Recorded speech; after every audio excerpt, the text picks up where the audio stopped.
নমস্কার বন্ধুরা, মান্টিস ফ্যামিলি ব্লগের একটি নতুন ভিডিওতে আপনাদের স্বাগত জানাই। আশা করি আপনারা সবাই ভালোই আছেন। আমি আজকে একটি নতুন ভিডিও নিয়ে চলে এসেছি। আজকে আমি বানাবো চিকেন দো পেঁয়াজা। চিকেন দো পেঁয়াজা করার জন্য আমি এখানে 400 গ্রামের মতো চিকেন নিয়েছি।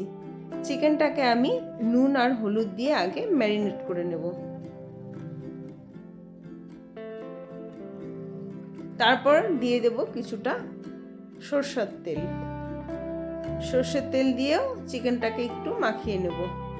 মাখিয়ে নিয়ে চিকেনটাকে আমি আধা ঘন্টা রেস্টে রেখে দেব।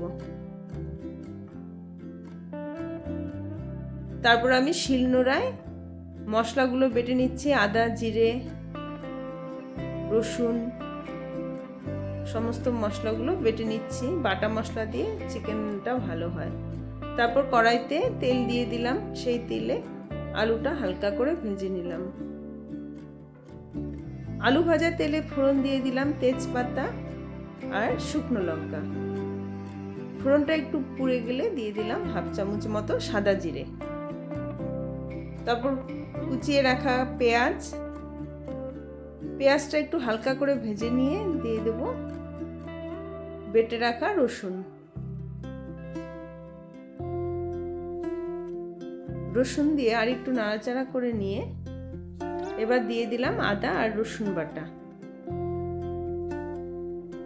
আদা রসুন বাটা দিয়ে একটু নেড়ে নিয়ে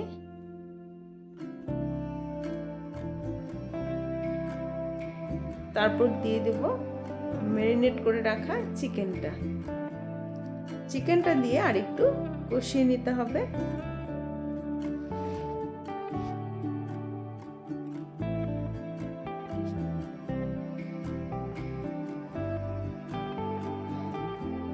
এবার দিয়ে দিলাম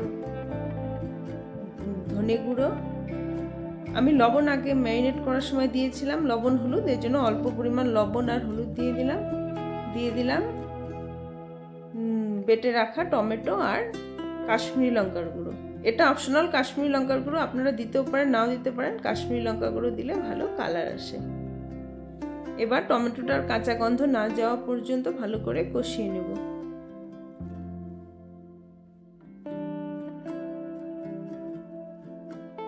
কষিয়ে নিয়ে দিয়ে দিলাম ভেজে রাখা আলু দিয়ে আরেকটু নেড়ে নিয়ে দিয়ে দিলাম পরিমাণ মতো জল। এবার 20 মিনিটের মতো সেদ্ধ করে নেব। চিকেনটা এবার ভালো সিদ্ধ হয়ে গেছে, আলুটাও সিদ্ধ হয়ে গেছে। এবার নামিয়ে নেব।